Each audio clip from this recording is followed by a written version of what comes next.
Conversatorio 1. El origen. En el año de 1932 se crea la Escuela Dental de la Universidad de Antioquia, la cual llegó a contar con un plan de estudio de 4 años considerado el más actualizado de los existentes en el momento. Esta situación le permitió convertirse en 1941 en la Facultad de Odontología como un programa del área de la salud encaminado al cuidado y prevención de las enfermedades orales, con un enfoque que privilegiaba tanto lo académico como lo social. Las décadas del 60 y 70 están marcadas por grandes avances en su desarrollo académico y proyección social, lo que le permitió ser conocida como la época dorada de la Facultad de Odontología y ganar el reconocimiento de Faro de América Latina. Odontología UDA, un programa académico con historia, tradición e identidad.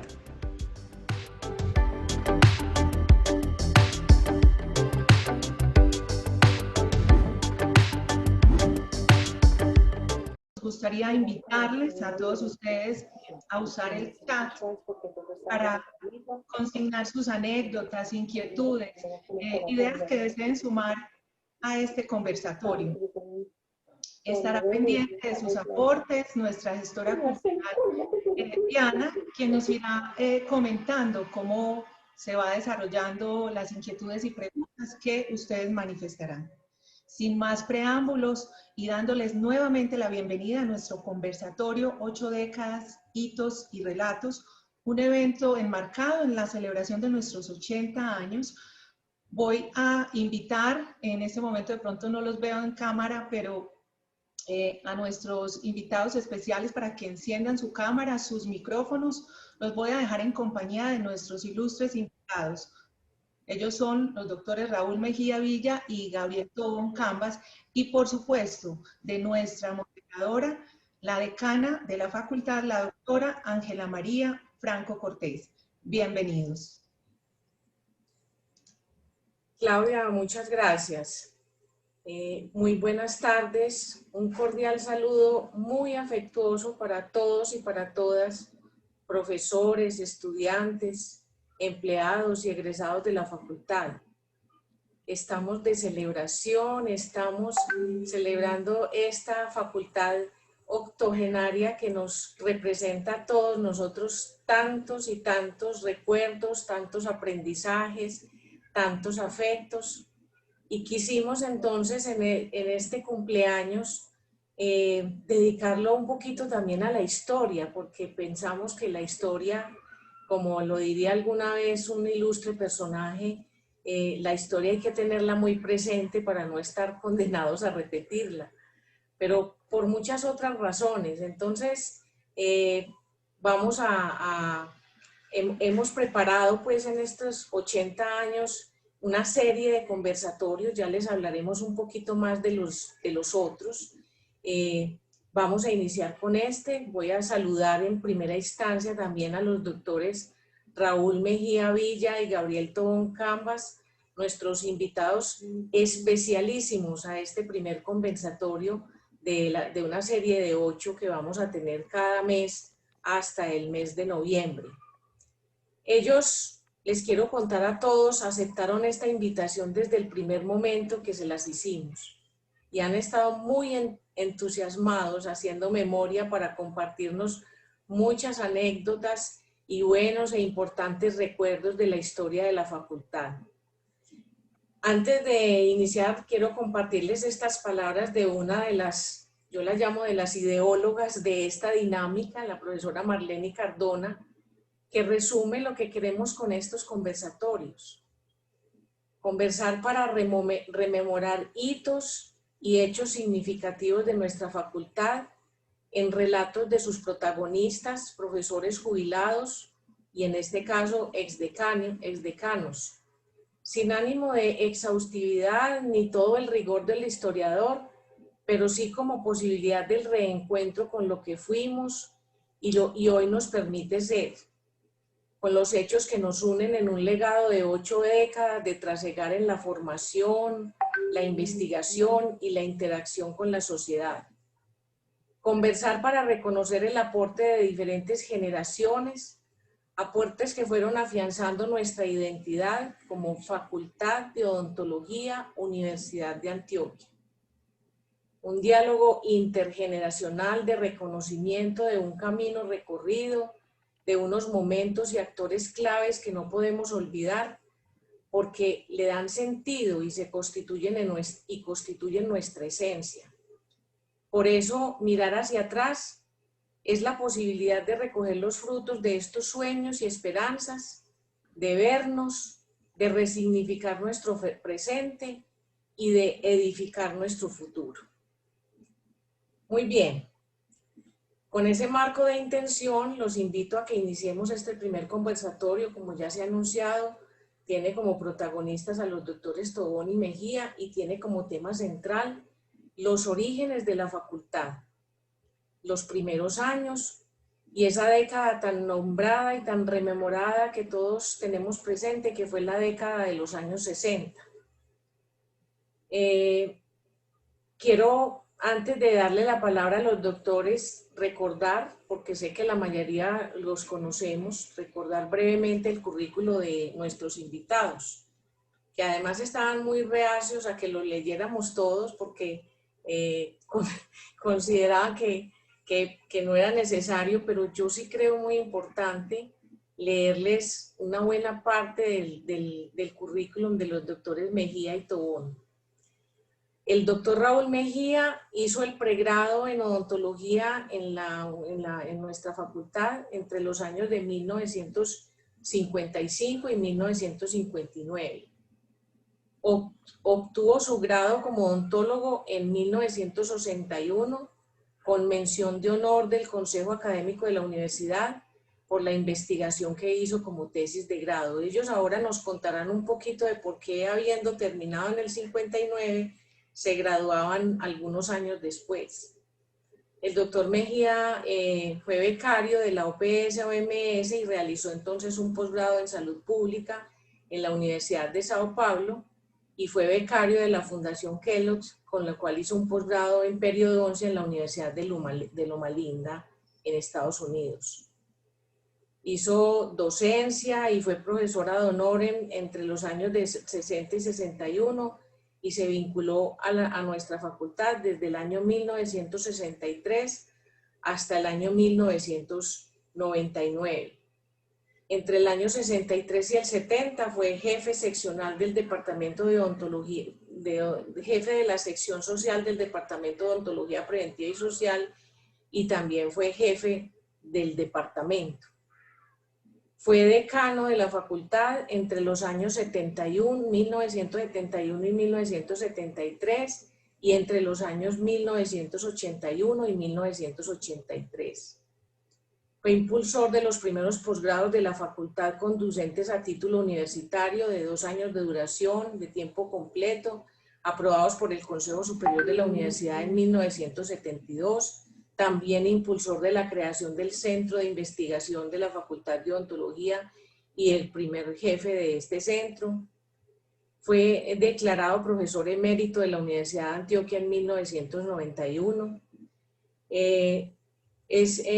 Fue el investigador principal del Estudio Nacional de Morbilidad Oral, la primera investigación epidemiológica en el país sobre las condiciones de salud bucal de la población colombiana, realizado entre los años 63 y 65.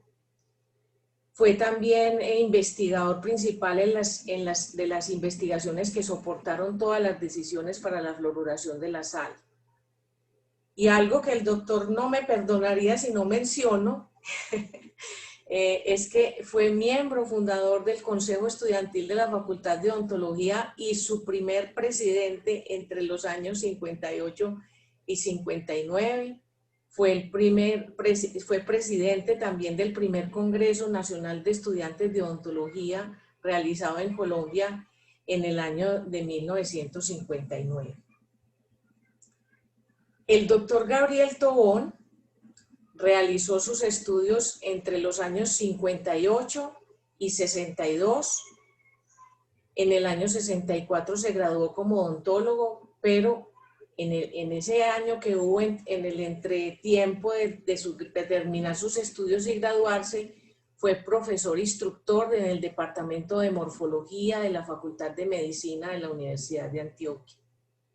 Ya graduado entonces, fue profesor del departamento, siguió siendo profesor del Departamento de Morfología de la Facultad de Medicina y fue decano asociado del doctor Alpidio Jiménez. El doctor me estuvo explicando, porque yo no lo comprendía, les confieso, que decano asociado es algo así como lo que es el vicedecano en nuestros tiempos. Entre los años de 1966 y 68, el doctor Gabriel Tobón fue becado por la universidad y por la Fundación Kellogg y realizó un posgrado en histología oral y biología pulpar en la Universidad de Buffalo. Entre los años 68 y 73 tuvo varios cargos, varias representaciones. Fue coordinador del Comité de Admisiones de la Facultad de Odontología, fue secretario de la Asociación de Profesores de ASOPRUDEA, fue representante del Consejo Directivo de la Universidad de Antioquia ante el Consejo Consultivo de la Facultad de Odontología, fue representante del Consejo Directivo, ya lo dije, del Consejo Directivo de la Universidad ante el Consejo Consultivo, fue miembro principal de la Junta Directiva de la Asociación de Profesores, jefe del Departamento de Ciencias Básicas de la Facultad, miembro del Consejo Asesor de Investigaciones Científicas de Colciencias. Entre los años 73 y 79 fue presidente de la Asociación Antioqueña de Endodoncistas, de nuevo decano asociado y jefe del Departamento de Restauradora, asistente también del decano para planeación académica. En 1978, es importante mencionarlo porque creo que es una de las cosas con las que más gratamente lo recordamos, junto con el doctor Francisco Humberto Vélez escribieron el libro de Endodoncia Simplificada. ¿Quién de nosotros no estudió con el libro de Endodoncia Simplificada? Entre los años 79 y 81 fue decano de nuestra facultad. Posteriormente, entre el 81 y el 89, fue jefe de departamento de extensión y posgrados. Tuvo mucho que ver con esa nueva era de los posgrados de la facultad, hoy todavía pues existentes. Entre el 89 y el 94, fundó en el 89 la revista de la Facultad de Odontología y fue su primer editor y se mantuvo como editor hasta el año 94, y en el año 95 el doctor fue editor honorario de la revista de la facultad. Así pues que hemos leído un resumen, porque me tocó hacer un resumen de lo que ellos me facilitaron. Extraordinario, muchas gracias. Muy bien. Resumen del currículum de ambos profes. Yo les voy a decir profes con todo el cariño porque así los recuerdo claramente durante mi época de estudiante. Así pues que entonces, doctores Raúl y Gabriel, bienvenidos ustedes a este conversatorio. Muy agradecida y agradecidos todos nosotros con ustedes por haber aceptado esta invitación, y vamos a entrar entonces en materia, vamos a conversar. Quiero hacerles una primera pregunta que, como dijimos en algún momento, para que rompa un poquito el hielo como en todas las conversaciones, y es que quisiera que nos contaran por qué ustedes escogieron estudiar odontología, qué los llevó hasta nuestra facultad. El que quiera iniciar, adelante. Yo no estoy viendo a Raúl. ¿No? Yo no lo estoy viendo. Y a mí me está viendo, doctor. Sí, perfecto, pero no veo a Raúl. A ver. Pero yo lo estoy viendo, doctor Raúl. Claudia, ¿tú lo estás viendo? Sí, doctora. No se preocupen que cuando cada persona tome la palabra se va a poner en pantalla más fácilmente. Porque aquí Entonces, aparece el espacio donde estaba antes Raúl, dice Jorge Arango. Yo, Gabriel. Ah, listo, ya te veo. Muy bien. Es que no te estaba viendo, Raúl. Ok, muchas gracias. Bien. Si tú quieres, empieza. Bueno, la anécdota mía es muy curiosa. No era aficionado a la odontología, sino que caminaba por Juan del Corral yendo para mi casa en Manrique y tenía que pasar por la Facultad de Odontología en primer lugar. Y en segundo lugar, era una época política muy complicada que a todos los que tenían un puesto los echaban si eran de opinión contraria al gobierno de turno. Entonces mi padre, que era un gran amigo, me dijo, no se meta en profesiones, porque yo quería ser abogado, en profesiones donde lo van a echar cada que usted hable, porque usted habla mucho. Entonces me entré a odontología. Esa es la historia. Pero nunca es tarde, Raúl, si quieres estudiar Derecho. A ejercer en la otra. Correcto. Doctor Gabriel, entonces, ¿cómo llegó a Bueno, la odontología? muchísimas gracias, Ángela María. Buenas tardes a todos, a ti, a todo tu equipo de trabajo. Al doctor Raúl, que es un placer encontrarme con él de nuevo después de tantos años de lucha en la facultad. Y a todos los participantes, por supuesto, un cordial saludo y mucho placer de estar con ustedes.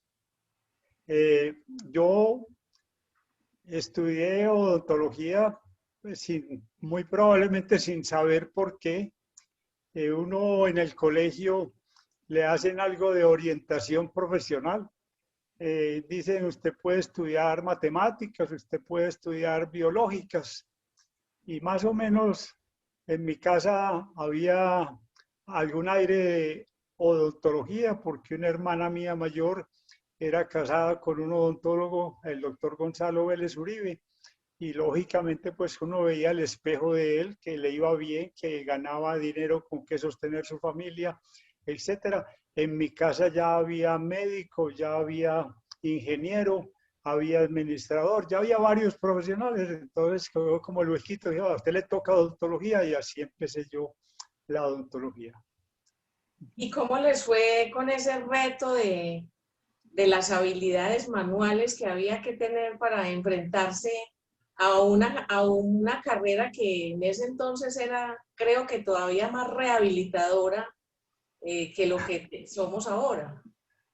Bueno, desde luego que el examen de admisión en la facultad tenía fama porque fuera de la parte de un examen teórico de conocimientos generales, había lo que se llama el test de habilidad manual. Ese era un test complicado donde le entregaban a uno un cubo de yeso y usted debía traer un lápiz y una navaja. Y le daban una hoja con instrucciones a ese cubo que era de unos 10 centímetros. Por un extremo tenía que hacer 3 escalas y por el otro lado tenía que hacer un cilindro y usted nunca había cogido, o mucha gente no había tenido oportunidad de trabajar con una navaja a duras penas de pronto para sacarle punta a un lápiz como era antes. Entonces era algo difícil y le calificaban a uno lo parecido que fuera capaz de hacer el dibujo a lo que había en el papel. Las paredes tenían que ser planas, los ángulos tenían que ser bien definidos y el cilindro tenía que tener las dimensiones, de manera que eso no era fácil, no era fácil. Entonces tenemos el examen teórico, el examen práctico y además había una prueba, no sé si a Raúl le tocó, que Raúl es un poco anterior a mí, no sé si le tocó una prueba psicotécnica que le hacía un psicólogo que se llamó Ventura Fontán. Entonces usted tenía que completar eso, donde había una comprensión de lectura, una serie de figuras para saber cuáles son similares, etcétera, y que permitía predecir si usted iba a ser un buen o regular o mal estudiante en el desarrollo de la carrera. No era requisito ganarlo para poder entrar, pero sí para predecir cómo le iba a ir a usted en el desarrollo. De manera que el examen no era fácil ganar o entrar al programa de odontología. Con Bueno, seguridad que sí. Yo creo que a Raúl le tocó muy similar.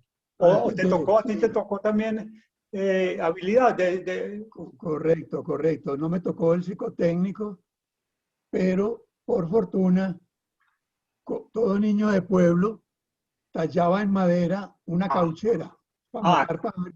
Era el crimen de los niños. Entonces, el doctor Abelardo Gutiérrez quería que yo fuera una especie de ayudante en el qué cubo de bien. yeso y me fue muy bien. Monitor. Monitor Sí. del doctor, pero no, nunca fui monitor de él porque detestaba tallar el cubito, aunque me iba muy bien. Ajá. Sí, por eso Pero tenías destreza tenía destreza. y ya habías manejado una navaja. Ya Pero, había manejado navaja porque era niño campesino. pero sí, correcto. Pero para muchas que no podía faltar la cauchera. No podía. Entonces, para especialmente, pongamos mujeres, nunca, nunca, es decir, una navaja en manos de una mujer en esa época era algo muy extraño, Y muy algo peligroso. y Pues, peligroso también. De manera que esa era una prueba pues difícil para entrar a la facultad. Después se debatió muchísimos años, varios años duró, y porque se discutía si la habilidad manual era innata o era adquirida. Entonces se debatía que uno, si no tenía cierta habilidad innata, no podía mejorar. Entonces no ibas a ser un buen odontólogo porque la base de la odontología era la prótesis, como dijo Ángela María. Entonces, esa parte, si era innata o adquirida, se fue discutiendo hasta que fue ganando terreno que la persona podía mejorar si recibía cierta instrucción, podía mejorar su habilidad manual. Entonces, poco a poco eso ganó y desapareció. Además, después vino estudios generales y las admisiones ya no las coordinaba la facultad, como era antes, que cada facultad manejaba su proceso de admisión, sino que con estudios generales centralizaron la admisión en la universidad y desapareció el examen de habilidad manual. bueno, yo quiero A ti, por pedirle, supuesto, no te tocó a mí no me tocó la prueba, de habilidad manual, de habilidad. por eso ya no se usaba. Hubiera sido muy conveniente haberla presentado. Para no estudiar odontología. Probablemente. Yo No, quiero yo no creo. entonces, profes, pedirles que ustedes nos ayuden, ustedes que fueron, digamos, como cercanos a esa época, nos ayuden a recordar un poquito los primeros años de la facultad. Ustedes llegan más o menos 55, 58, pero ¿qué supieron ustedes a través de su llegada y de sus vivencias de cómo fueron los primeros años de la facultad, 1941, toda esa década prácticamente de los 40 y la mitad de los 50? ¿Qué nos pueden contar al respecto? Doctor Gabriel. Muchas gracias, doctora.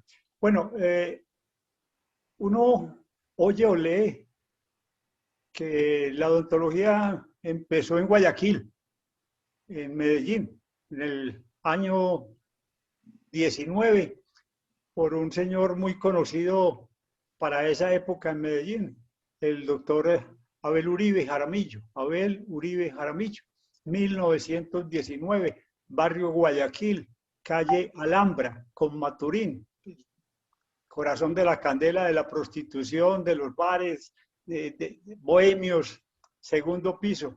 Ahí nace la facultad, en ese entonces colegio odontológico, del 1919 hasta 1927, para no entrar pues en detalles. No he leído que había que cursar 4 años, se requería hasta cuarto de bachillerato, y funcionó de 1919 a 1927. Y formó 27 estudiantes, dicen pues las historias de la odontología en Antioquia.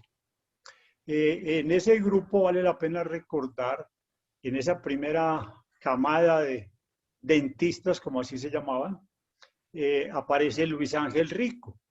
Y Luis Ángel Rico fue nada más y nada menos nuestro primer decano en el año de 1941, una persona pues ampliamente recordada y reconocida.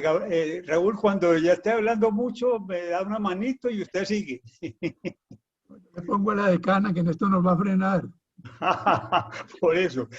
Entonces, ese Luis Ángel Rico era de Bolívar, era un señor aficionado que le gustaba la prótesis total, muy conocido en el ámbito pues de la odontología de esa época.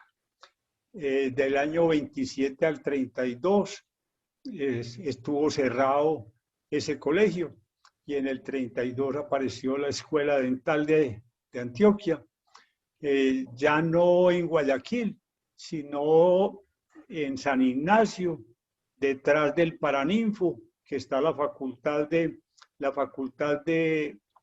Derecho. Ahí en el segundo piso apareció pues en el año 32 el colegio, ya se llamaba Escuela de Dental. Ya para esa época no era Abel Uribe, sino otro doctor que se llamaba Jorge Isaza Mesa, que yo también pues lo conozco porque era pues el dentista de la familia. Entonces uno iba allá y Jorge Isaza Mesa fue. Ese grupo es muy conocido, 32-35, porque ahí se formaron las primeras 4 mujeres profesionales que se mencionan pues muchísimo. La doctora Marianita fue famosa porque incursionó también no solamente en la odontología, sino en la política. No sé si Raúl, si Marianita fue diputada. Fue diputada de la Asamblea, correcto. Fue diputada de la Asamblea. Y en ese tiempo, en esa época, pues también un hermano de mi papá, Eduardo Tobón, terminó el programa pues de dentistería, como le decían, y por eso pudo también haber influenciado algo para que yo estudiara pues odontología. Entonces, también aparece de recuento en esa época que se formó en ese segundo grupo, a quien seguramente tú conociste, el doctor Leonardo Arango. Leonardo Arango, que después también se graduó en esa época y también fue decano de la facultad, Leonardo. Y padre de 2 profesionales, no sé si recuerdas a Gilberto. Gilberto Arango, sí. Que era hijo, y a un médico nefrólogo, Jorge Luis Arango. Eran hijos de Leonardo Arango Franco. Bueno, entonces estamos ya en el año 35, después en el año 36-37 estuvo cerrada la facultad por falta de estudiantes. Y ya en el año 38 ya aparece la escuela, aparece ya en el edificio de medicina. En el edificio de medicina donde está hoy el anfiteatro. Ahí estuvo también la escuela y las clínicas que daban en los sótanos por allá del Hospital de San Vicente. Ya llegó el año 41 y como había presentado como tan buen rendimiento la escuela, la universidad la ascendió al título, a la categoría de Facultad de Odontología el 21 de marzo de 1941, que como lo habíamos dicho, era el doctor Luis Ángel Rico, quien había pues sido el primer decano y que duró como hasta el año del 41, creo que hasta el 44. Doctor Raúl, ¿se conoce algo en ese momento que ustedes llegan a la facultad? ¿Se conoce algo de lo que podríamos decir hoy es lo que se denomina la misión de la facultad, la visión? ¿Había algo escrito o era algo implícito, pero que ustedes alcanzaban como a identificar? Realmente no hay una huella que hable de algún modelo pedagógico, algún plan de trabajo de los directivos de la época. Viendo el plan de estudios de la odontología antigua de las escuelas ya colombianas, inclusive de la escuela de Baltimore, era muy similar lo que tenían en 1941. Es de suponerse que la misión de ellos fue escolarizar a un nivel de facultad la profesión de odontólogos con un recurso o con un grupo de profesionales que adquirieran una capacitación para que pudieran tener el monopolio del saber y pudieran ser los diagnosticadores y los que trataban los problemas de patología. De esta manera yo creo que la misión más importante de ellos fue escolarizar ya en unión de la Universidad de Antioquia, una institución que resultó exitosa a través del tiempo. Me parece que esa es la misión más importante que ellos pudieron haber tenido. Esa misión no cambió porque no hubo ninguna modificación teórica. Solo hasta los años 50, cuando ya llegaron algunos asesores académicos a la facultad, especialmente el doctor Borket, comenzaron a cambiar algunos aspectos del plan de estudios, aunque realmente conservaban ese diseño curricular, ese diseño más bien de plan de estudios de la odontología norteamericana, donde se notaban las preclínicas y las clínicas al principio de la carrera y de una manera vertical seguían después las clínicas finalmente como una división real entre lo básico y lo tecnológico. Y era novedoso porque las ciencias básicas se daban como un requisito de cumplirlas, pero no había ningún esfuerzo por integrarlas para que constituyeran un núcleo biotécnico que explicara, que diera sentido a la presencia de esas ciencias básicas. Eso es lo que puedo plantear al respecto de lo que pienso que puede haber sido la misión.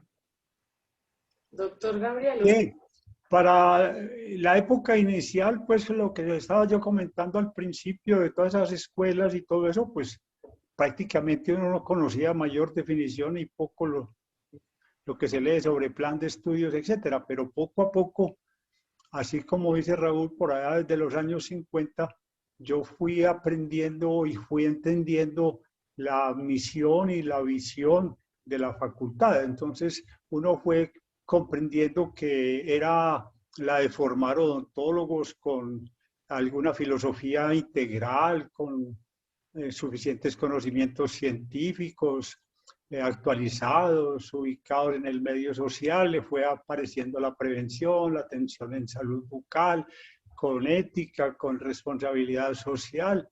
Y entonces, decíamos, para cómo llegar o qué queremos para el futuro y cómo llegamos a darle sentido a esos objetivos que estaban propuestos. Y entonces, en los currículos empezó a aparecer la ciencia, el arte, la tecnología, la investigación, buscando la excelencia. Allá queremos llegar, que la excelencia sea como la meta para que directivas, profesores, estudiantes, y en este foro de hoy quisiera recordar que lo que nos une a todos es la excelencia, que es lo que estamos buscando. De manera que la misión y la visión se ha ido construyendo poco a poco. Doctor Gabriel, usted me dijo en estos días que usted tenía su plan de estudios. ¿Cómo fue el plan de estudios que a ustedes les tocó? Ya para esa época, la facultad contaba con 5 años, porque inicialmente eran 4. Ya se requería pues ser bachiller, etc. Entonces yo le voy a leer los nombres. Raúl, donde quiera, me acompaña si él recuerda a otro profesor. Son tomados de los archivos de la facultad. No es que mi memoria los esté recordando, sino que son tomados de los archivos. Por ejemplo, el año 1958 fue para mí el primer año. Para Raúl era como en el 58 ya estabas como por ahí en cuarto de carrera. Correcto, cuarto. Pero son más o menos planes de estudio muy parecidos. Pues yo creo que las materias y muchos profesores fueron los mismos, tuyos que los míos. Entonces, en el primer año teníamos 6 materias, 6 asignaturas. La primera se llamaba Anatomía Descriptiva. El profesor era Marco Tulio Osorio, médico, estaba en la Facultad de Medicina. Nosotros teníamos que ir hasta el anfiteatro, íbamos de saco, de blusa blanca, íbamos de gorro, era obligatorio, y llevar en el bolsillo un par de guantes para las prácticas ya cuando fueran en el anfiteatro. Y también en ese programa de anatomía estuvo un odontólogo muy conocido, el doctor Iván González. ¿O no te tocó, Iván? Sí, claro que sí. Claro que sí. Anatomía. Otra materia se llamaba morfología dental. Todas estas materias, Ángela María, eran anuales. Ajá. Y eran bastante difíciles. Regresando a la anatomía, pues había que alquilar colección de huesos, que el departamento de morfología los alquilaba, o tenía que amigos que tenían sepultureros en los municipios cerquita a Medellín, como La Estrella, en Caldas, y se robaban los huesos y los vendían a los estudiantes de medicina y de odontología porque era necesario tener los huesos. El examen a final del año era un examen oral con jurado nombrados por el Consejo de Facultad. De manera que tú entrabas al examen, era conversado con 3 jurados, te entregaban un hueso y tenías que describir las distintas caras. Era complicado, no era fácil ganar anatomía. Bueno, la segunda asignación en ese año era morfología dental, la famosa escultura, de lo que estábamos hablando ahora. Y el profesor era el que mencionó Raúl, el doctor Abelardo Gutiérrez, que era egresado de la Escuela de Dental. Morfología, muy difícil, porque hacer el tallado de los dientes, uno tenía que tallar un diente en yeso, le daban las medidas y que quedara parecido a un diente. Y el que no quedaba parecido, pues rapidito iba saliendo. Muy difícil. La tercera materia se llama histología y embriología, dictada por un odontólogo, me tocó a mí, por el doctor Carlos Calle Restrepo. Excelente profesor, excelente, sabía muy bien el tema. La cuarta materia, materiales de uso dental. El doctor Iván Jiménez. Se sabía ese programa al derecho y al revés, lo recitaba, sudaba, era excelente transmisor pues, de conocimientos. Muy bien. Materiales de uso dental. ¿Alguna relación con el doctor Alpidio o no? No, ninguna relación. Este era un odontólogo, trabajaba en la facultad de tiempo completo, porque después les voy a volver a hablar de él porque era profesor de otra materia. Teníamos otra que se llamaba físico-química biológica.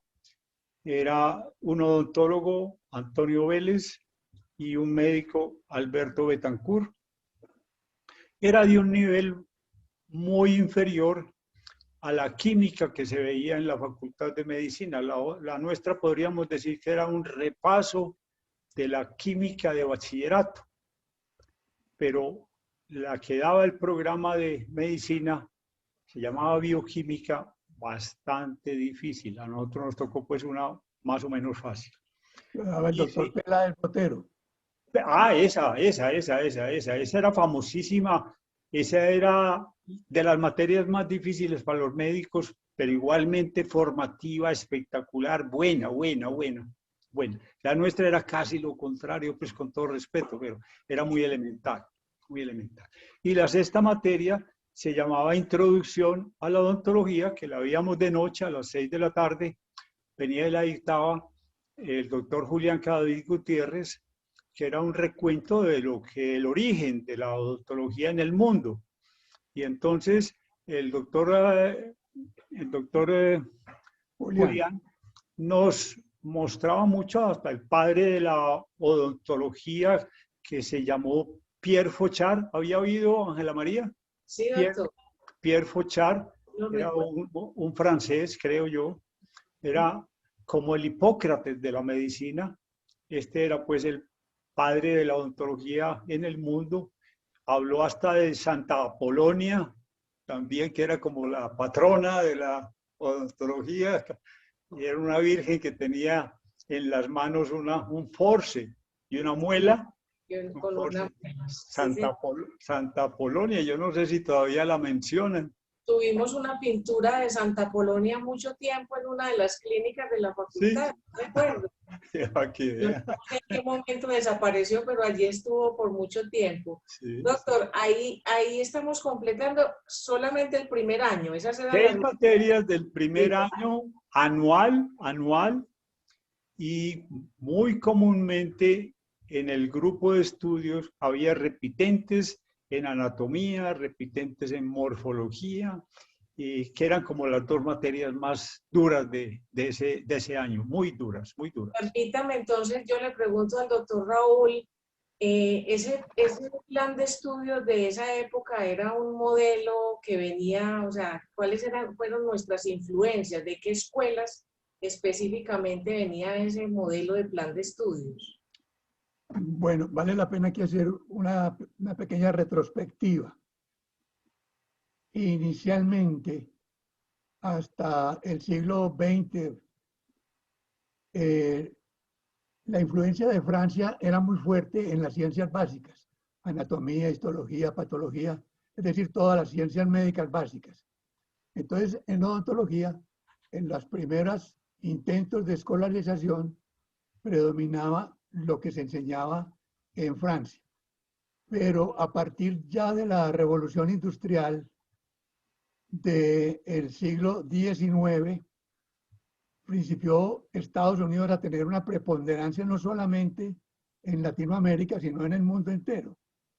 Y ya la influencia de estos planes de estudio en medicina y en odontología dejó de ser de Francia y se volvió ya norteamericana, con una influencia política, económica, del expansionismo típico de los Estados Unidos, que nos absorbió completamente, no solamente en medicina y en odontología, sino en el modelo político, económico, en todos los aspectos.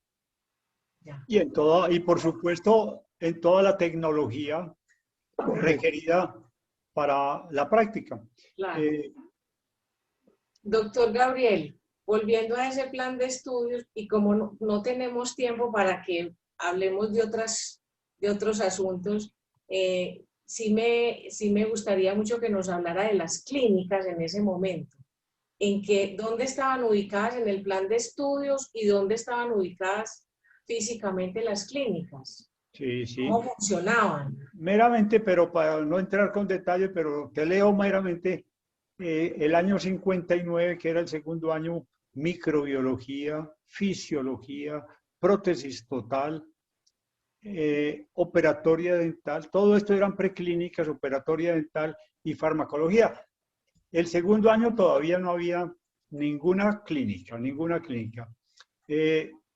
Lo más difícil, ganar la operatoria dental, porque de nuevo era la destreza, era la habilidad, la capacidad que tenías de coger una fresa y hacer una cavidad con todas las características y exigencias de la cavidad, que eran que las paredes, que los ángulos, en fin, toda esa cantidad que fue muy mecánica, porque es que eso fue en esencia, muy mecánica. Bueno, entonces quiere saber las clínicas. El edificio donde llegó la facultad en 1950, ese edificio es igual al de la otra esquina. Ajá. ¿Sí me entiende? ¿A El dónde que está queda? en Juan del Corral, Sí. al de la otra esquina donde está el anfiteatro. Es igual. Y ese es un edificio bonito, de arquitectura belga, de ahí construido por un señor que se llama Agustín Gubars en 1928, finales de la década, por ahí 1930. En ese edificio llegó la facultad en 1950. Llegó la facultad. Y en ese edificio ya, en el primer piso aparecen dos clínicas, una con equipos Ritter americanos, como dice Raúl, otra con equipos Huay. Todas eran con baja velocidad.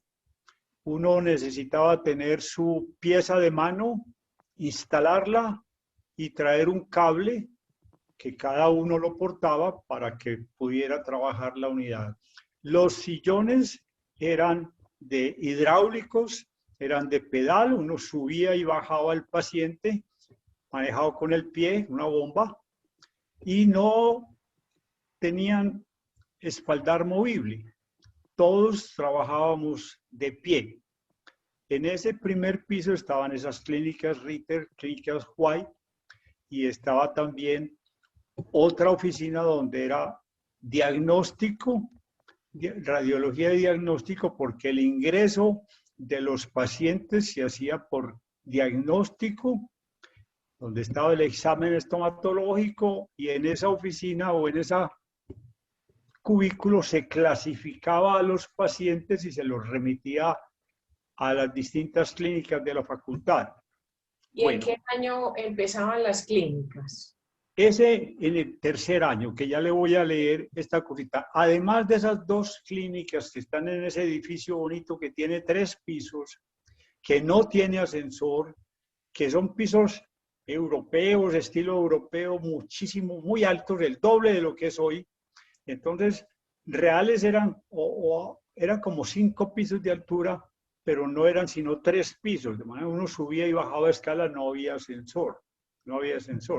Bueno, fuera de esas dos clínicas, en la Facultad de Medicina, que quedaba en la mitad, en un extremo quedaba odontología, en la mitad medicina y en el otro extremo estaba el anfiteatro, con el otro edificio. Entonces, en el edificio de medicina, en primer piso, un lugar grande, había otra clínica, grande. Entonces teníamos prácticamente 3 clínicas, esa era otra clínica común, al fondo tenía su sección de urgencias y exodoncias, y vecino tenía la cafetería de medicina, y en el cuarto piso de medicina estaba la biblioteca, que ya era una biblioteca médica que tenía muchos libros odontológicos que nos podían prestar. Bueno, entonces te leo únicamente los nombres del tercer año para que vea ya que aparecen las clínicas. Empieza con radiología, medicina oral o estomatología, cirugía, anestesia y exodoncia, periodoncia, prótesis parcial fija, clínica de operatoria dental, clínica de prótesis total, endodoncia preclínica, infantil y patología general y oral. 10 materias teníamos que hacer nosotros, entrábamos a las 7 de la mañana a la hora del almuerzo se suspendían 2 horas, la gente iba a almorzar a sus casas, como era la costumbre en esa época, regresaban a las 2 de la tarde, teníamos clínica de 2 a 6, de pie, no lo olvide, trabajamos de pie, y a las 6 recibíamos una clase teórica que pues prácticamente nos dormíamos ya con ese cansancio, que era la clase del doctor Mario Jiménez de periodoncia, bastante interesante. Y bueno, el doctor Mario se sabía la periodoncia de Glindman y él feliz con nosotros. ¿Verdad? Que ahí aparecen las clínicas por primera vez en el tercer año. Doctor Raúl, los profesores que ustedes tenían en ese momento ya en las clínicas, ¿eran especialistas, eran odontólogos que de pronto habían salido al exterior a especializarse, o en ese momento eran, pues en general los odontólogos no eran especialistas, pues eran generales? Había especialistas, pero era la minoría. Yo diría que el 80% del profesorado eran profesores generales, odontólogos generales. Eso era interesante porque había odontólogos generales muy sabios,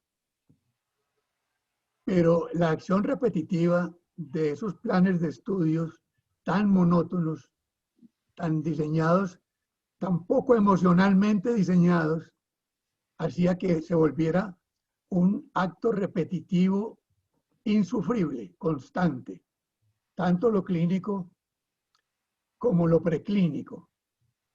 Y además se convertía en una verdadera endogamia académica, con unas relaciones de trabajo muchas veces alumno-profesor difíciles, porque eran profesores muy diferentes a los profesores de ahora, menos amigables, arrogantes, se vestían muy bonito, de corbata, con mancornas, así se trabajaba en la clínica, pero muy ásperos en las relaciones personales con el alumno. Nosotros les teníamos miedo, hasta que nos fuimos independizando y les gritamos el "Oh gloria inmarcesible". Un movimiento. Una manera delicada de decir adiós. ¿Hicieron algún movimiento ustedes en esa época contra esos profesores tan cuchillos, sí, tan ásperos pues, como el doctor? Tú lo mencionaste, en el currículo mío se fundó el Consejo Estudiantil en 1958 y el Consejo Estudiantil principió la tarea de lograr un estatuto del estudiante que lo defendiera con una normatividad que fuera objetiva en las calificaciones, que fuera respetuosa en el trato, que se exigiera la revisión de los exámenes, porque en esa época era muy común sacar un 2,54, un 2,94 en una clínica. Entonces le preguntaba uno al profesor, ¿por qué 2,94 y no 2,95? Que daba arrastre, y el profesor se indignaba porque era un irrespeto hacerle esas preguntas. Iba contra su dignidad de personal sagrado, de profesor. Era una persona intocable. Había mucha distancia. Había mucha distancia. Bueno, entonces esa endogamia realmente estaba perjudicando notoriamente a la facultad, y fue cuando el doctor Alpidio Jiménez buscó la odontología integral y principió a movilizar ya en los años 60. Y por eso no me debo adelantar. Pero hasta los años 50, digamos, que la docencia era muy deficiente todavía, con unos profesores excelentes. Por supuesto, había unas excepciones maravillosas, como era el doctor Carlos Calle, el doctor Mario Jiménez. Es decir, no quiero mencionar nombres porque seguramente uno va a olvidar muchos que dejaron recuerdos muy bonitos y agradecimientos muy profundos. Recuerdo por esa época al doctor Oscar Javier Restrepo, que realmente era una maravilla de ser humano, sumamente preparado y nos trataba con muchísimo respeto. Lo mismo que el doctor Mario Jiménez, el doctor Carlos Calle, ya lo habíamos mencionado. El doctor Mauricio no era tan simpático, pero era un hombre que sabía su oficio. Y teníamos profesores generales que también eran unos individuos bien preparados y esforzados en sus materias. Ya en los años 60 vienen los cambios. Ahora hablamos un poquito de eso. Hablemos, les propongo que entremos ya en materia de la década de los 60 y quisiera que el doctor Raúl nos comentara qué recuerda especialmente de esta década de los 60. Yo sé que aquí en la década de los 60, como ya lo dijimos, debimos mencionar la creación del Departamento de Odontología Preventiva y Social, la formación de personal auxiliar, pero por favor, háblenos ustedes que vivieron plenamente esa década de los 60, la época dorada, el faro de América Latina. Háblenos, por favor, de esa época. Entonces, los historiadores se vuelven muy simpáticos con esas nominaciones, con esos adjetivos tan rimbombantes. Pero en realidad, en los años 60 hubo un cambio de paradigmas, tanto conceptuales como ya en la parte de estructuración curricular. Tuvimos muchas asesorías y en esa época de los 60 se dieron 3 seminarios internacionales de educación odontológica. El primer seminario fue en 1962 en Bogotá, el segundo en el 64 en Ciudad de México y en el 66 en una ciudadcita del Brasil que no recuerdo en este momento el nombre. En esos seminarios se hizo una revisión de la odontología tradicional y con la asesoría de un grupo muy distinguido de profesionales se hizo una asesoría, unas recomendaciones para disminuir inclusive la intensidad horaria, el número de créditos y programar un currículo más dinámico. Entre lo importante de ese año 60 fue la introducción de las materias sociales, de la epidemiología y también de la salud pública y la odontología sanitaria. Es decir, dábamos ya una mirada a la odontología no como una profesión individual, más técnica que biotécnica, para ponerle alas, un poquito de garras, para que analizara y explicara más los problemas que se estaban presentando a nivel del país. Entonces, valga la pena hacer un paréntesis para indicar que en la retrospectiva de los años 60 encontramos, y de los años 50, una Colombia que era más campesina que citadina. El porcentaje mayor era de campesinos, con una pirámide demográfica muy curiosa, porque tenía una base muy amplia por la alta proliferación de los embarazos y es decir, una procreación muy alta en general, pero al mismo tiempo una gran mortalidad infantil que hacía adelgazar la pirámide y terminar ya por encima de los 50 años prácticamente en una punta. Eso quiere decir entonces que teníamos muchos problemas médicos, muchos problemas de salud pública, muchos problemas, por lo tanto, odontológicos y sin ningún contacto con lo que eran las ciencias sociales. Traíamos las ciencias básicas históricamente desde Francia y se dio entonces un problema epistemológico, porque de los curanderos y de la época de los adivinos, de los charlatanes, e inclusive cuando sacralizaron la enfermedad o la satanizaron más bien como castigo divino, y fue la época en que se hacían romerías muy grandes, se aparecía la Virgen, en Fátima se apareció, también en México, el señor caído de Girardota era más o menos como un ortopedista milagroso, se paraban las personas y salían caminando. Sigue siendo.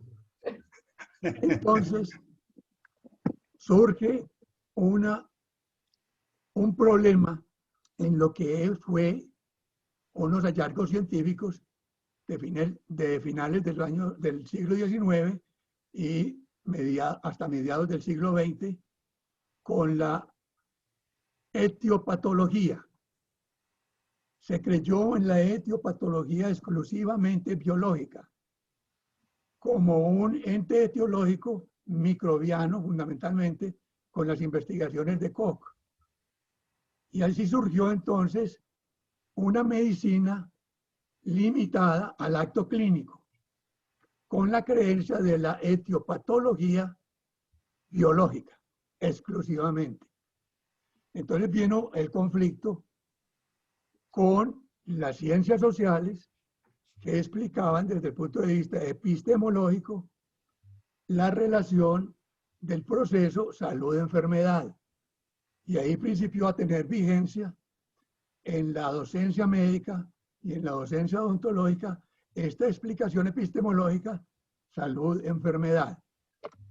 El comienzo en los años 60 en la facultad tuvo también mucho que ver en uno de esos seminarios porque el doctor Blackerby de los Estados Unidos planteaba por qué no crear departamentos de odontología preventiva y social como estaban en medicina los departamentos de medicina preventiva y social.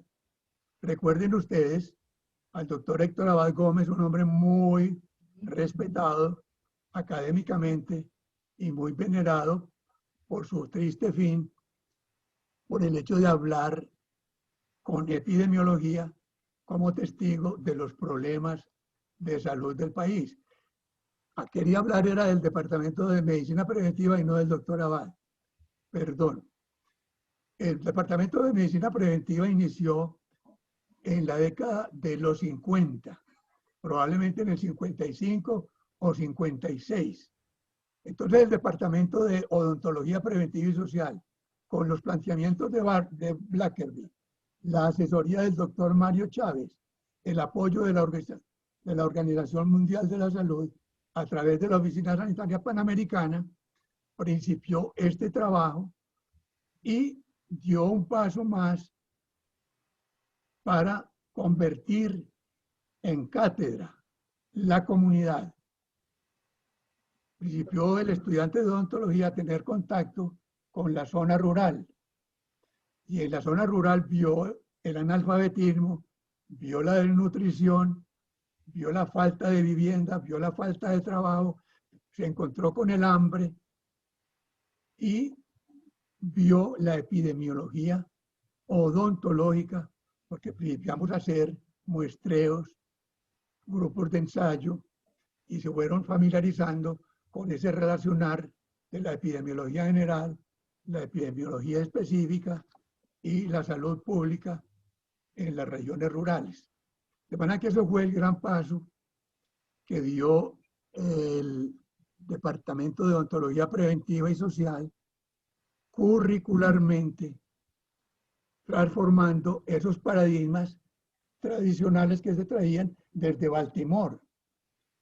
Baltimore inició la escuela de Baltimore en 1841. Nosotros comenzamos en 1941. Pero en ese lapso de 100 años, increíble, no pasó nada. Y tampoco en medicina pasó nada.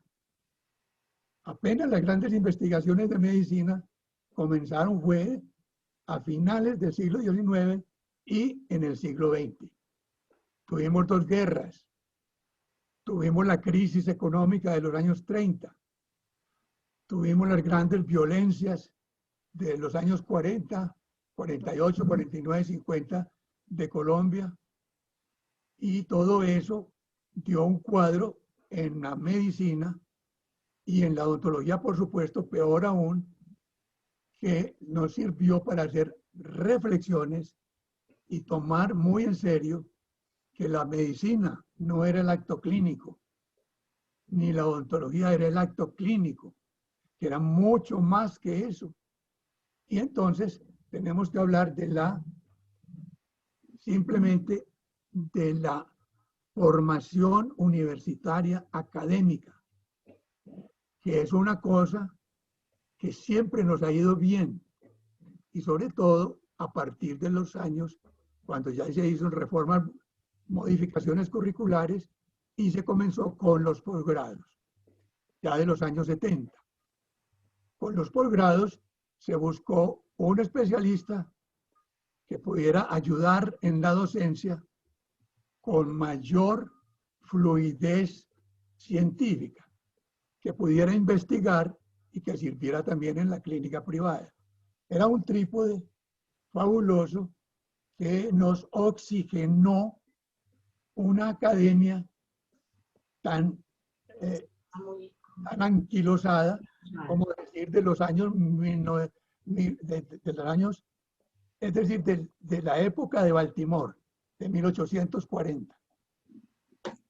Doctor Gabriel, y todo eso que nos cuenta el doctor Raúl, que suena tan revolucionario, tan social, ¿cómo fue recibido en la facultad, que por lo que usted nos cuenta era de una tendencia más bien como conservadora, o me equivoco? No, en absoluto. Y muy interesante todo el planteamiento de Raúl. Pero yo le quiero leer acá unos párrafitos de la década del 60. ¿Y por qué? Meramente titulares. No voy a, que ya Raúl entró en mucho detalle, pero se le llamó época dorada de la Facultad de Odontología, Foro de América Latina. El decano para entonces era el doctor Alberto Arango Botero, periodo 1960-1964. A él le tocó la creación del Departamento de Preventiva y Social de Latinoamérica, un convenio con la Oficina Sanitaria Panamericana, con la Fundación Kellogg y la Universidad de Antioquia. Se creó una actitud preventiva, lo que estaba mencionando, como filosofía de enseñanza. Se abrió paso a las prácticas de campo, odontología social. Florización del acueducto municipal de Medellín. Florización de la sal con apoyo de la Oficina Sanitaria y de la Organización Mundial. Creación de ACFO, que es la Asociación Colombiana de Facultades de Odontología. Y viene la implementación del programa de personal auxiliar de higiene y de odontología social.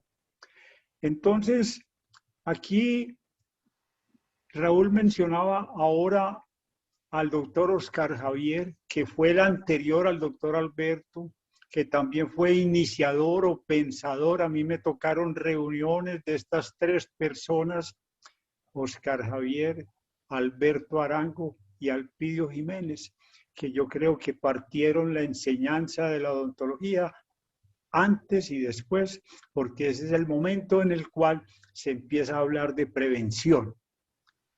Y yo no pude leer ahora todo el currículum, pero prácticamente en la formación nuestra era toda mecánica, toda práctica, toda práctica. Entonces, finalmente, dice que en los 3 periodos del doctor Alpidio se consolidó lo anterior y se hizo el primer estudio de morbilidad oral, que ahora lo mencionaba, en Colombia, para determinar la salud bucal. Y también se dio mucho impulso a la educación continuada y finalmente se hizo el primer simposio internacional, una creación que hoy está cumpliendo 50 años y que es toda propia del doctor Alpidio Jiménez. ¿Cómo le parece? Con razón es el faro. Sí. Para esa época, y además la cantidad de extranjeros, de gente que empezó a venir a ver el departamento de preventiva y que hacían ronda por toda la facultad. Cuando uno era jefe de otro departamento le tocaba recibir la visita de fulano que viene a conocer el departamento de preventiva y la facultad, pero eso no era un rato. Inclusive Raúl ahora nos puede decir, allá había un asesor, yo no sé qué hacía Raúl, el doctor Gillespie. Era un cliente permanente de la Oficina Sanitaria Panamericana, no sé, haciendo Raúl sí debe saber, pero fue una década brillante porque la parte de personal auxiliar revolucionó esto y la educación continua. Muchas cosas, muy buena, muy buena. Yo creo que antes y después de ellos tres. Muy bien. Con la venia de Ángela María, hacemos unos comentarios. Y muy interesante el complemento de Gabriel en estos años 60. Pero quería decir cómo casualmente los años 60 fueron prolíficos en grandes movimientos sociales. En Europa, acuérdense de Daniel el Travieso, el Daniel el Rojo. Sí. En Alemania, en Estados Unidos, Angela Davis, Patricia Hearst, Berkeley, que se convirtió en una universidad de ciencias sociales que fue ejemplar en el mundo en ese momento y revolucionó los Estados Unidos. Los hippies en los años 60, hablando del amor libre en una sociedad conservadora a ultranza como era la sociedad americana, que era protestante, de ese protestantismo que era más ortodoxo que el catolicismo, que ya es mucho decir.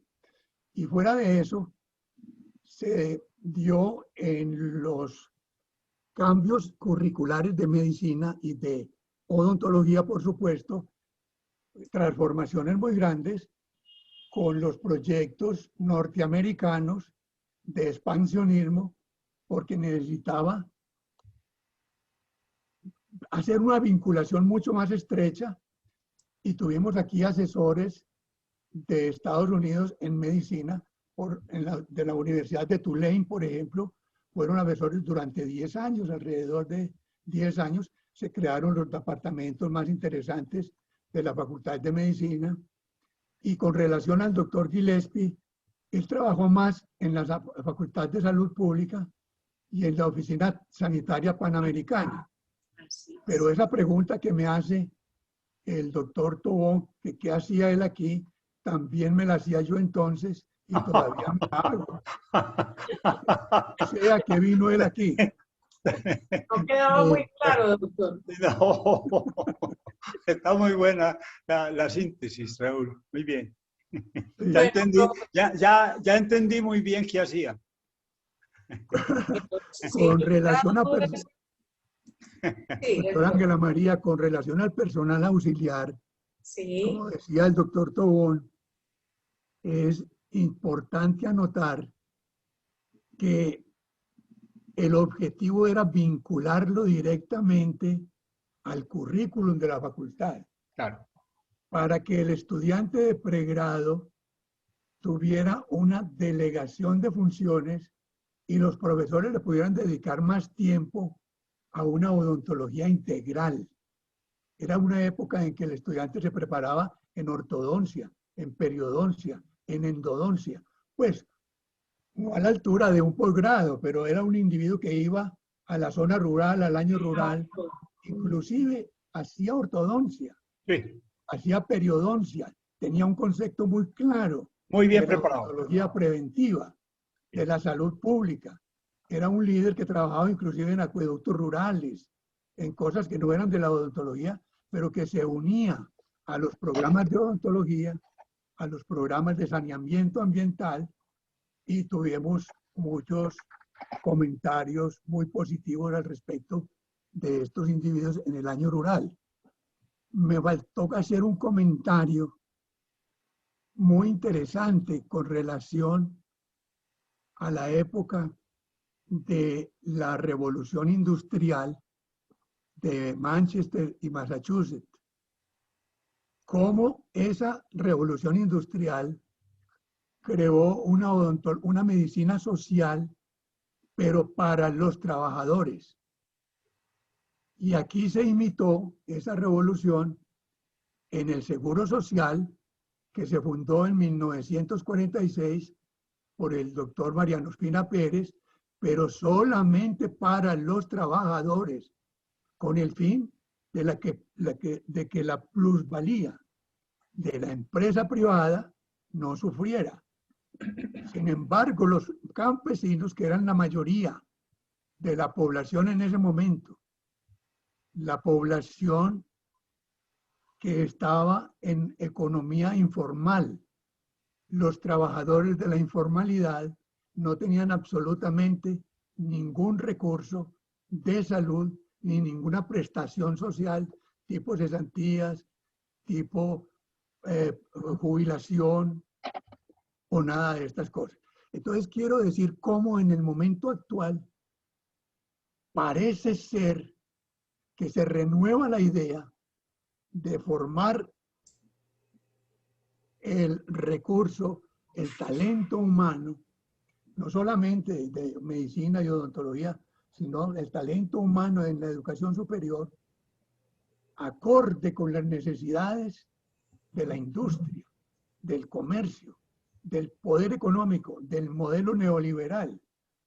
Y en ese sentido, quería hacer una observación que no sé si es pertinente, pero con el ánimo y con el calorcito de los años 60, la observación es la siguiente. La universidad en el aspecto académico va al ritmo de los grandes movimientos científicos y aún sociales de la comunidad. Por esa razón, si vemos un gráfico de la producción de conocimientos y lo comparamos con un gráfico de la aplicación de esos conocimientos, vamos a ver que tenemos los conocimientos para empacar en grandes bodegas y que no los podemos utilizar, porque la universidad da la academia, da el saber científico, pero la universidad no coloca el talento humano en el sitio de la ruralía, en el sitio donde se necesita, sino en el sitio donde lo quiere el modelo neoliberal. De manera que eso era una llamada de atención que quería hacer, y ahora vemos una profesión odontológica que está llegando a los niveles de clase media, media baja, con problemas de empleabilidad, con problemas de trabajo, y está siendo regañado por los gerentes, por los economistas, porque no dan los rendimientos para una facturación adecuada en sus EPS y sus IPS. El negocio no es rentable. El negocio no es rentable. Por el momento hasta ahí. Vamos a tener la oportunidad de hablar en un conversatorio muy profundamente sobre ese tema. Bueno, profe, con mucho pesar les tengo que decir que se nos está acabando el tiempo y que entonces, pues, agradeciéndoles mucho todo esto que nos ha compartido y sabiendo yo que se nos quedaron en el tintero algunas cosas, quisiera preguntarles a ustedes, con toda esa experiencia y con todo ese cariño que yo sé que ustedes le tienen a la facultad, ¿qué piensan ustedes como profesores, como exdecanos? Además, la facultad estuvo en manos de ustedes en algún momento de esos 80 años. ¿Qué piensan ustedes del futuro de la odontología y qué le piensan de la facultad? ¿Qué recomiendan a la facultad como para prepararse hacia ese futuro? Doctor Gabriel. Ángela María, en primer lugar y en último término, mi saludo para ti, mis agradecimientos muy sinceros, mi reconocimiento al doctor Tobón, que fue muy agradable estar en esta charla con él. El saludo a los colegas, a los estudiantes, al personal de la facultad, a todos los colegas. Lo dejo de último, que yo soy maleducado, un pueblerinito maleducado. Con relación a tu pregunta, vuelvo al tema de lo académico. Estamos en un momento brillante de la academia de la Facultad de Odontología. Pero lastimosamente esa academia de la facultad no lo podemos utilizar, aplicar en el inmediato, en el egresado que está saliendo y que ya ha salido y que es odontólogo general. Yo te diría que tal vez académicamente tener seminarios de gremialismo, tener seminarios de la importancia de las ciencias sociales como movilizadoras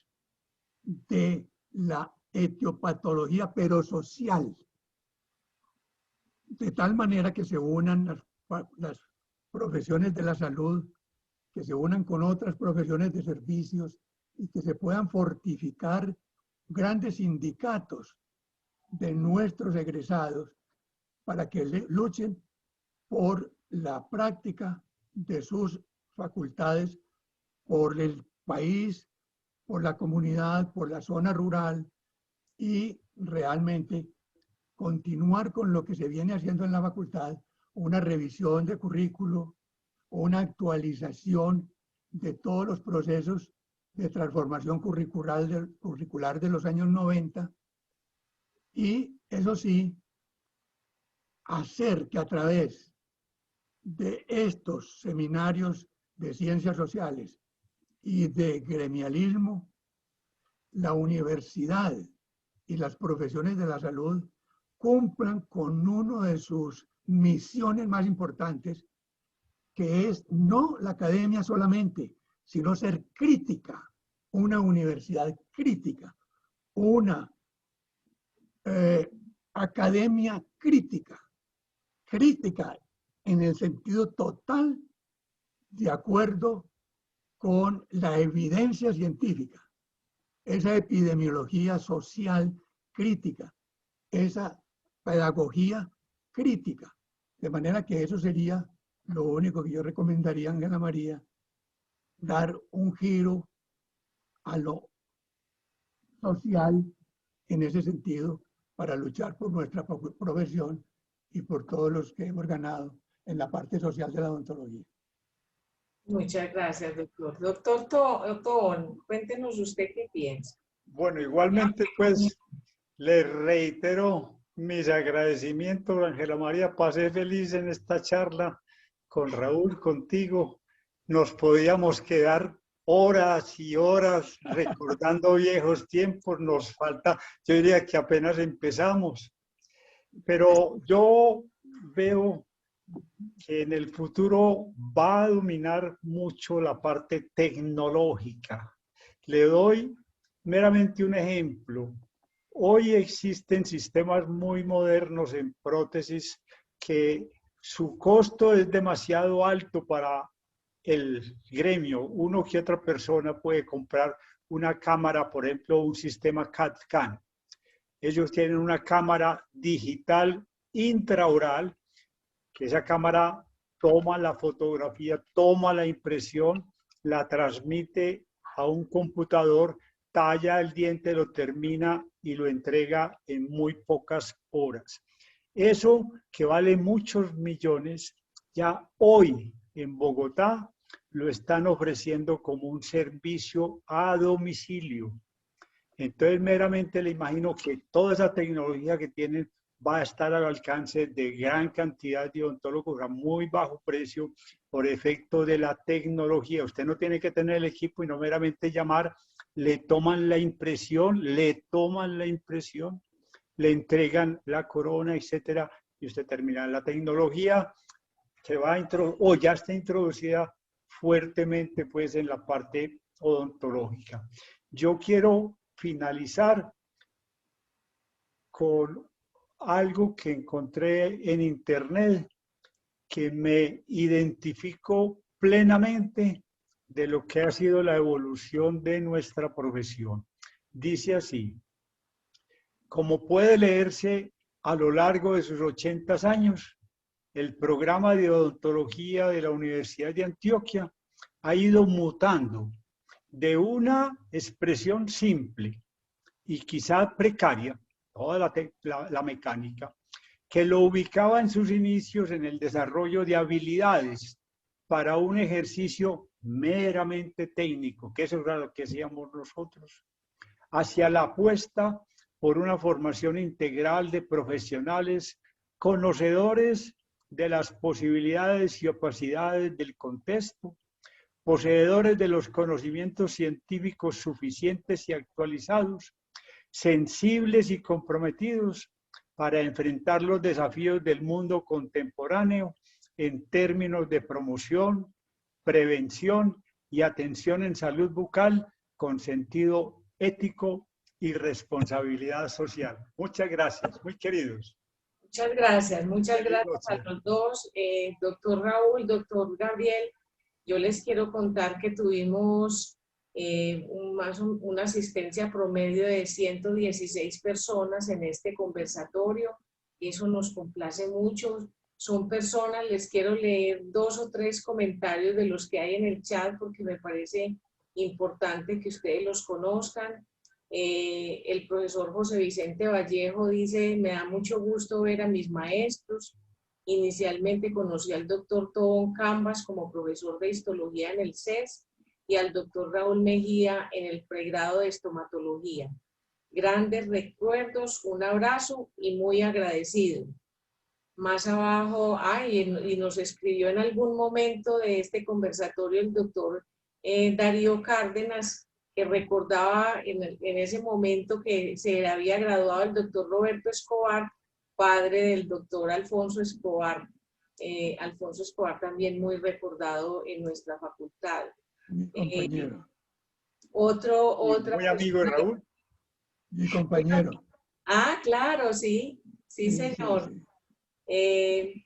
Un estudiante nuestro, Santiago Otero, nos dice: qué bueno sería hablar del rol de la mujer en la profesión. No olvidemos que nuestra facultad fue la primera en graduar a una como profesional en odontología, graduar a 4 como profesional en odontología. Y a Santiago más abajo le contestaron que efectivamente vamos a tener un conversatorio dedicado al papel de la mujer en estos 8 años, en estos 80 años de la facultad. Otras personas comentan, muchas personas, profes, los saludaron desde el principio: buenas tardes,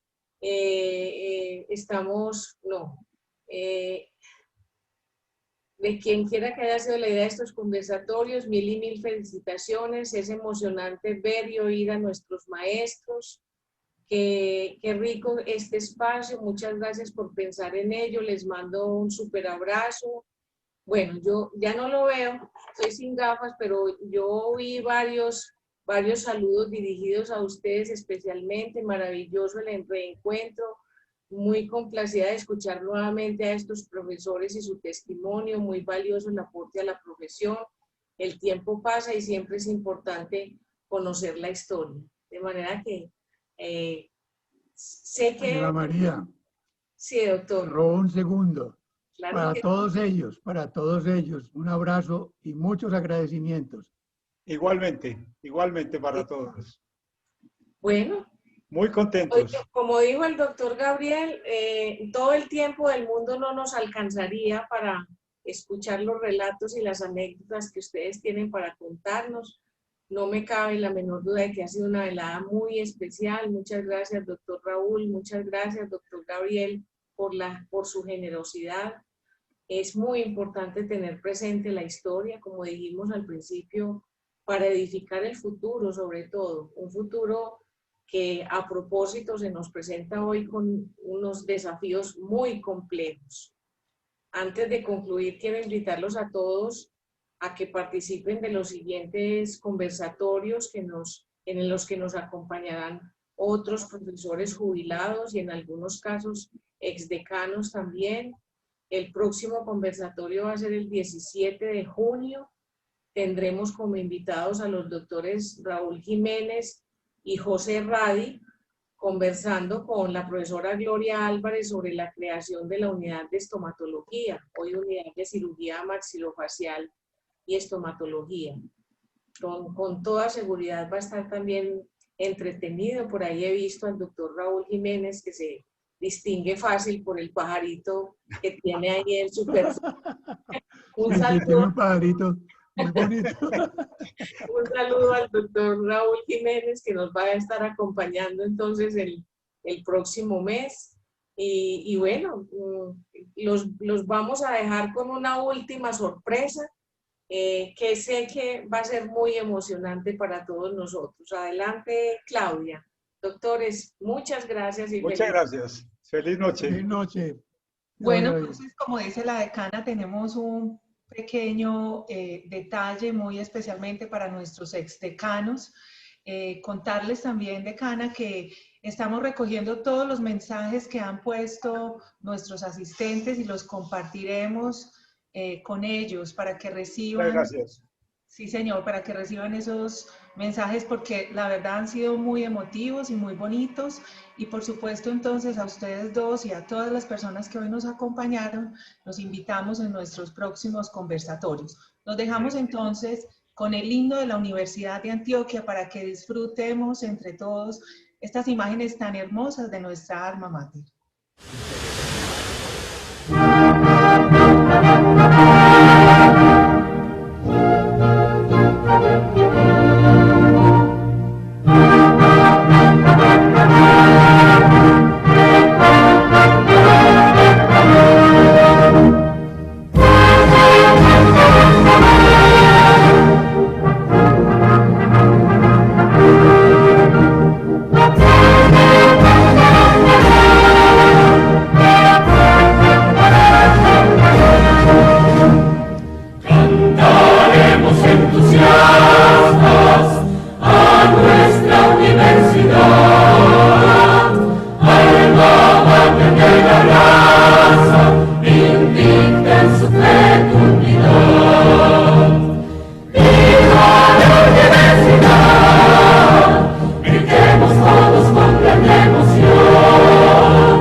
Muchas gracias a todos. Muchas gracias. Feliz noche para todos.